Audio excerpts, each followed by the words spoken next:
And finally, Kenneth, the Jacobson Group has released results of its annual insurance labor study. It shows that 56% of insurers plan to increase staff over the next 12 months. But the technology, analytics, and actuarial roles are considered the most difficult to fill. Is this consistent with what you're seeing in the industry? And how do you see insurers competing for talent in these areas? Well, I think, Abby, the search for talent is, I think, across all industries and all sectors. I think none of us can take a walk to the store right now without seeing 6 signs for people looking for help and looking for staffing. But the areas that you reference, the high technical skill areas, is absolutely at a bit of a code red situation. Right? I think insurers are frantically seeking staff around this in many ways because we are talking about, as we did, shifts in how things are being done.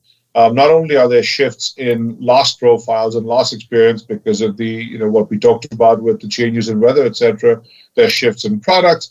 So the insurance industry is in a very difficult position where, on the one hand, historical patterns and historical actuarial analyses is not going to work. You want to embed new future-ready ops and tech. You want to be starting to work with sensors, etc. You need technology support, and you actually are in a very constrained talent market.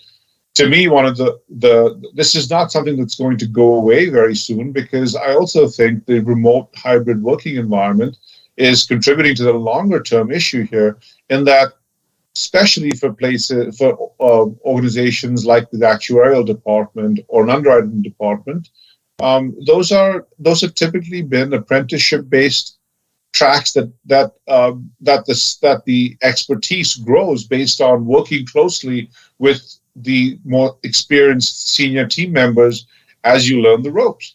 So I think we have a current extreme crunch on talent versus increasing demand in the industry. I think we're also looking at a longer-term question about how we maintain that apprenticeship and how we actually develop the next set of expertise and talent as we navigate this remote hybrid working together versus working apart. So unfortunately, I think it is certainly an extreme issue right now. And I think it's going to stay that way for a while as I look at the dynamics of what's happening with our workforces. Kenneth, thanks so much for joining me. It's always great to talk to you and hear your perspective on what's happening in the industry. Great to talk to you again, Abby. Take care.